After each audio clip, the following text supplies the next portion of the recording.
François Hollande a mené avec constance une politique qui ressemble à celle d'une enseigne que j'ai vue l'autre jour sur la route, restaurant ouvrier, cuisine bourgeoise.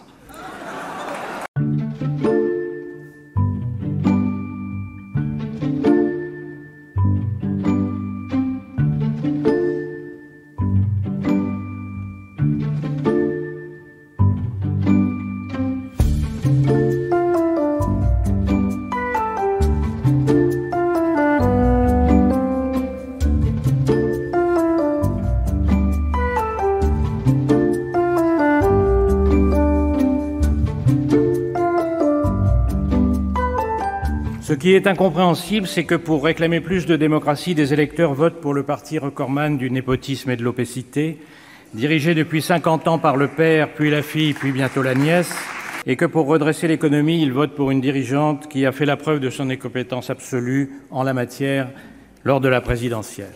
Napoléon disait « En politique, une absurdité n'est pas un obstacle ». Nous le constatons tous les jours.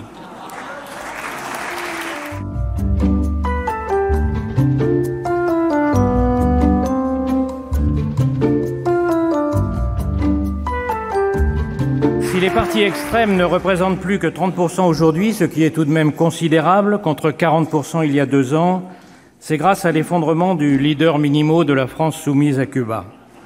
Le corps sacré autoclaironné lors d'une perquisition par l'homme au micro entre les dents l'a disqualifié jusque chez ses proches. Les cascades d'exclusion ont délié les langues et nous savons maintenant comment, avec son égérie, il dirigeait leur groupuscule. Après la défaite, les jeunes loups du parti estiment que leur tour est venu.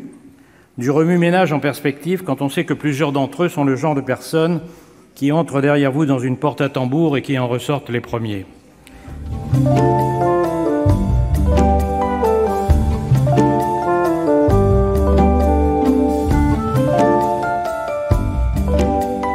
François Hollande a mené avec constance une politique qui ressemble à celle d'une enseigne que j'ai vue l'autre jour sur la route, restaurant ouvrier, cuisine bourgeoise.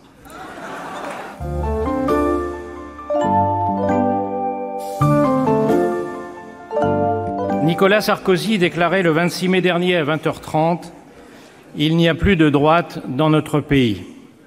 Je trouve le jugement expéditif. Nous savons tous qu'il est rare qu'on meure en politique. Comme le dit un proverbe cambodgien, « Quand l'eau monte, les poissons mangent les fourmis. Quand l'eau descend, les fourmis mangent les poissons ».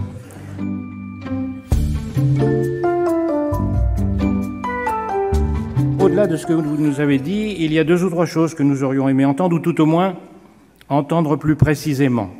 Des précisions sur le mécano fiscal qui ne nous semble pas abouti et qui ne nous rend pas certains que vous arriverez 2 siècles après à faire mentir l'adage de Benjamin Franklin « Il n'y a que 2 choses certaines dans la vie, la mort et les impôts ».